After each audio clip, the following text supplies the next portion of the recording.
What is up, YouTube? The Bomb Diggity here, and today we're gonna be taking a look at three different kind of takes on the new leader for Yamato coming out in OP06. We'll go over Yamato 4 life leader, yellow green, 5,000 power, double attack, and if your opponent has 3 or less life, once per turn, you can take 2 of your rested on and attach it to one of your characters. So there's many ways people have gone about building this deck. You have like the more straightforward Wano kind of build. You have a lot of fortress builds that have come up where you sit behind a bunch of blockers and swing. And there's also like some kind of like fortress kind of go quick hybrid decks. And so we're gonna go over 3 deck lists here I have prepared for you guys, and show you different kind of ways you could build Yamato. So this deck here is more of just a standard Wano kind of build, where you got Kikunojo, Onami, Hiyori, Momo, Searcher Momo, and the whole idea of this deck, it's the one I was playing on the sim last time. Um, you basically just swing Yamato, you rest their characters to help control board, and you have a 2K and Izo. You can use Law as a blocker, as well as Shambles. Like, you could play Onami to get banished on your Yamato, swing for the banish, then Law to scoop back up your Onami so you have your 2K in hand. Or not 2K, so she's 1K, but so you can play her again next turn. Also with Onami, you could use Hiyori to manipulate your life by, say, so you could play Onami, get banished on your Yamato, swing for the banish, then you could Law Onami back to your hand, then you could play um Hiyori, and then take the top or bottom of your life and then stack Onami on top of your life, so then she becomes basically a Thunderbolt, KO one of your 5 cost or lower characters. You can also manipulate your life with Momo. So if you've played Nami, then you can't do it with Nami, but with like Hiyori or Kukinojo, if you need to survive an extra hit, you could always Momo down, play Kiku in your life, and then when they swing into you, if they're at 3 or less life, you can just play her again. You also run the Mihawk package, really strong. Turn 2, you can play Mihawk, and then you could play a 4 or less slash trait character. So you could play Kiku, you could play Nekomamushi, just helping you establish bodies and going wide on board. So that is useful too. We do play the Zoro here for the high end. Just if this guy sits on board and just can do 3 swings, it can get pretty insane. So you kind of like drop this guy when you're not going for game that turn, but it's pretty much they have to deal with him, or you're gonna be probably swinging for game on the next turn. As well as you have Hody here.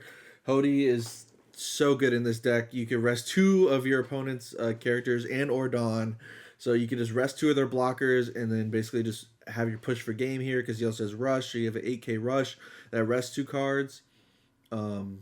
It's pretty insane.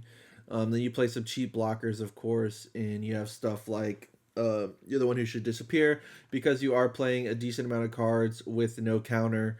I found this is good to help you get out of situations and get rid of dead cards in your hand to help protect you. And of course, Amaru and Beige, yellow casino triggers. Always good to have. So that is going to be the first list we're looking at. I'm still refining this list. As the more I test, the more I've been making smaller changes to this. So this is kind of like my work in progress Yamato build. The next 2 builds I have gotten off of One Piece top decks, and these lists have done well in the East. So to go ahead and take a look at those. First, we got just like a straight up Fortress Yamato build. This is where you're trying to sit behind, like you're sitting behind Kid and blockers, basically to stall enough so you can have Zoro out and start swinging for game. You also have the double attack banished Yamato as well, to add pressure to your opponent. And you still have like the Onami, you have the Sanji 2K, Raizo, because you're going to be using a lot of blockers to help get you card advantage, get you cards back. X Drake, since a lot of yours is about them swinging into you and you protect it. You can just X-Drake, pop a 4 or less. And Bonnie is Searcher. And Scratchman is basically 2K. You could maybe play him to rest some of your opponent's Dawn, but mainly I think he's played for the 2K. And you also have a 7-drop blocker kid as well. So just more of a sit behind your blockers, protect Yamato, start swinging with Zoro, and your leader because you have double attack. The last build where they go ahead and look over here is more of like a hybrid fortress build. Um, so you have stuff like your Ezo, of course, and you also have like your Hody to help you push for game, but you're also sitting behind your killer to help draw cards, as well as 8-drop kid. You have Sugar to help also disrupt your opponent by resting their characters when they play them.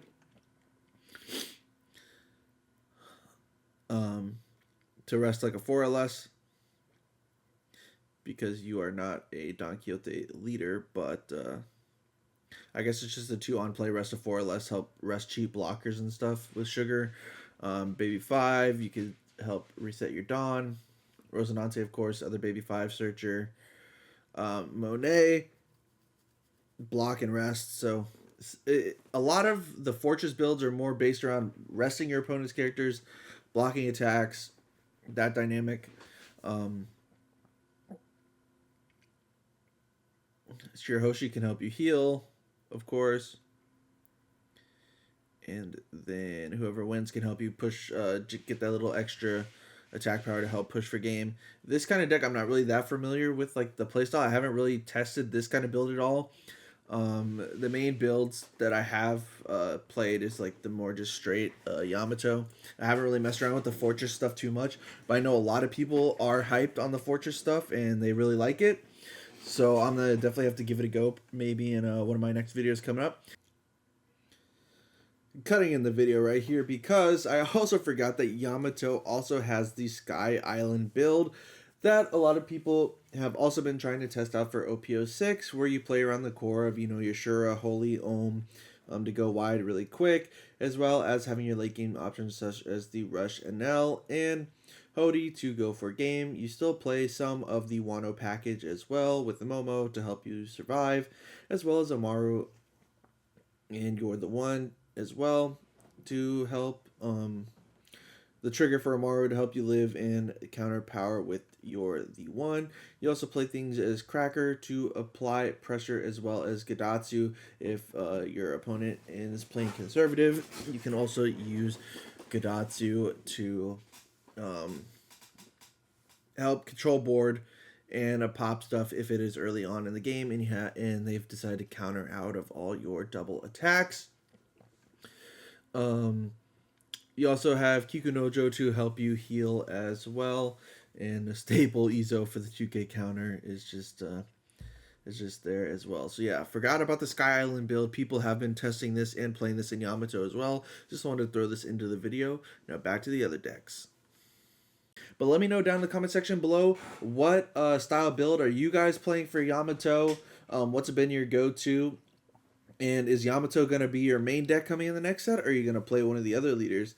So thanks so much, guys, for watching. If you enjoyed the video, please leave a like. Really helps me out. And if you're new, make sure you subscribe. We're on the road to 500 subscribers. Appreciate every single one of you who decided to support the channel. Until next time, YouTube, we'll see you later.